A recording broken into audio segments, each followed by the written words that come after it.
The 2018 Dutch election was a surreal spectacle of chaos, scandal, and spectacle-driven politics.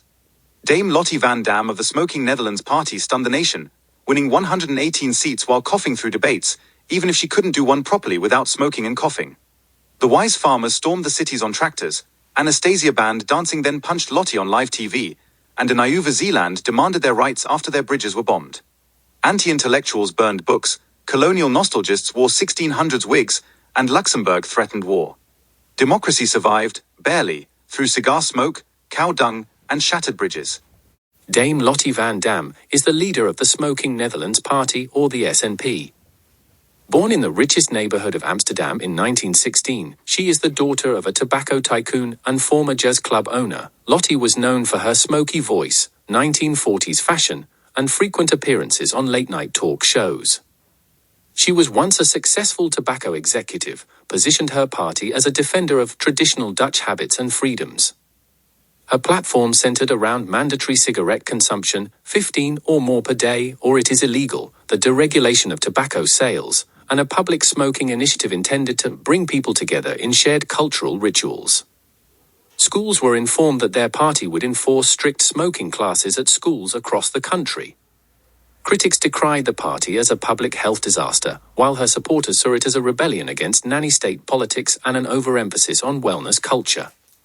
She is congratulated by smokers due to her banning on vapes, deeming that cigarettes were much better. Other politicians often tease her for not being able to make a whole speech without coughing. She has the Guinness World Record for holding a cigar in her hand the longest, which is 65 years, when she dropped it running during the Waddense tsunami in 2001. She has guilt for leaving her grandson on the beach during that disaster. Politicians use this to denounce her as irresponsible to run the country, especially at her great age. Yet, against all odds, she still won the 2018 election with 118 seats, becoming the oldest woman to become president in the Netherlands at age 102. Dirk van Dubreek Lai, the leader of the Utrecht Wise HQ, is not a country party or the UHQ-NC, and his movement were openly anti-Wise. He was a former handyman and bar trivia loser turned anti-education crusader. Dirk van Dubreek's party accused the Wise of being out of touch with ordinary citizens. The UHQ-NC proposed the closure of several academic institutions, limiting internet access to prevent overthinking, and establishing a simple thought council to review all policy proposals. Surprisingly, the party drew strong rural support, particularly from regions that felt ignored by elite policymakers in The Hague and by people who set conspiracy theories that the Wise were making opinions and not facts.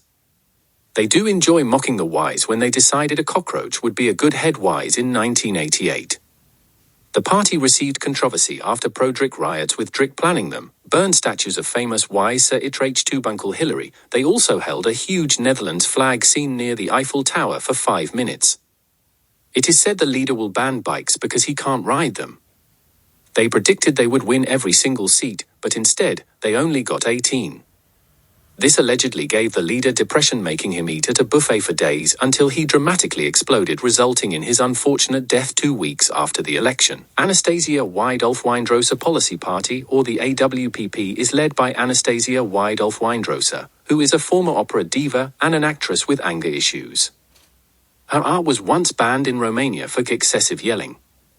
Anastasia's party rose to prominence with a unique platform where she criminalizing all activities she personally dislikes. This included basketball, dancing, modern art, and spoken word poetry.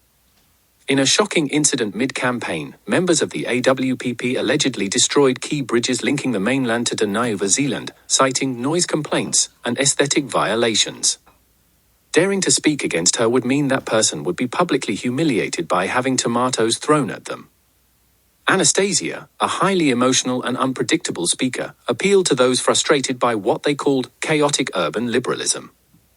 During her first term, she had banned trains and cars, dancing, smiling to strangers, and people named Veronica. Her party also received controversy after she recorded herself yelling "Larijst dis man" when she saw a person not giving up his seat on an almost empty train. She also hit Dame Lottie in the face in front of everyone in Parliament in 2016, making most people lose trust in her. According to sources, she apparently put 252,000 people in jail during her term in office, 2014 to 2018. She fell into a depression after losing the election with only 70 seats. She has cursed the Netherlands and has recently left to Japan to cause chaos. She has been banned from 66 countries so far. Gertrude Proud Utrecht-Screamer from the Wise Farmers Party, or WFP, is a lifelong farmer and activist. First entered politics after a cow named Trudy was hit by a city motorbike. The WFP emerged from increasing tensions between rural farmers and urban elites. Gertrude Proud argued that the Dutch agricultural community had been systematically marginalized.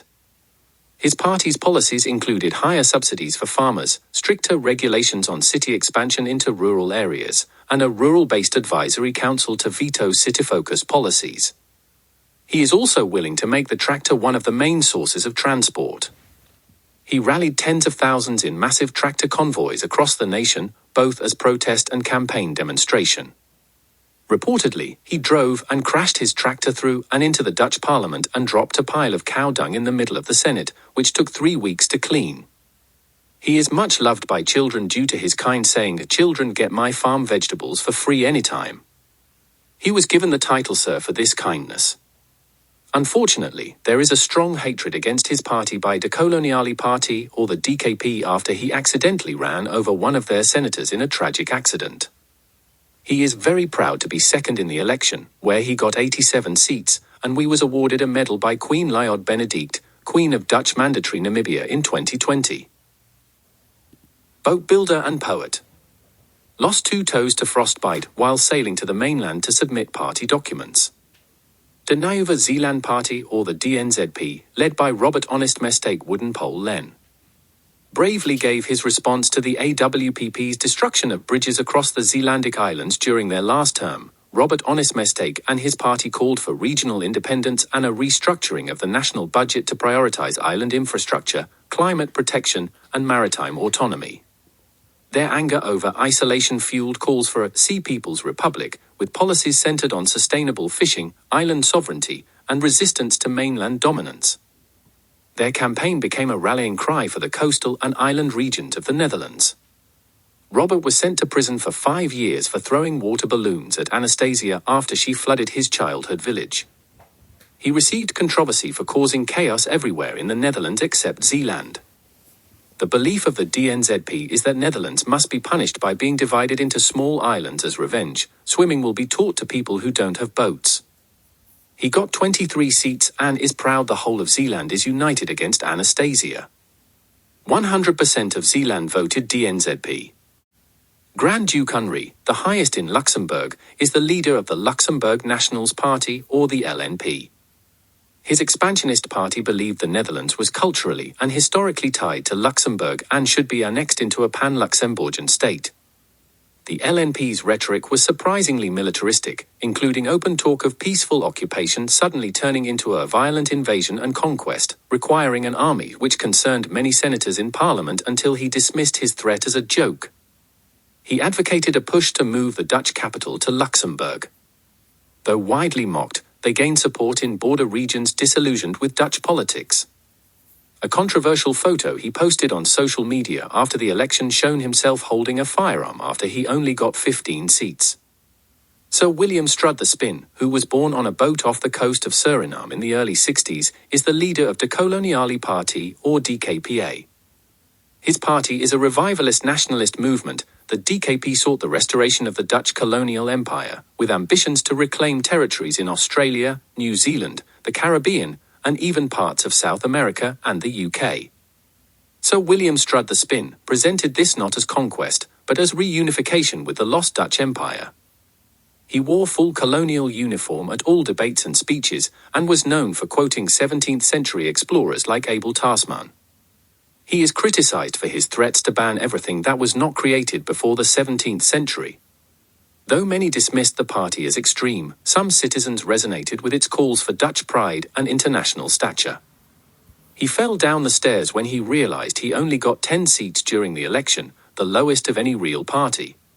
Here are the results displayed on a map, created by my co-worker and most intelligent niece, Alice Le Pickford. Thank you very much, indeed. You may pause the video here to read and find out how well your party was doing during the 2018 Dutch election. Thank you for watching to the end. Since you are very interested, subscribe to my channel where I post every so often. See you in my next video.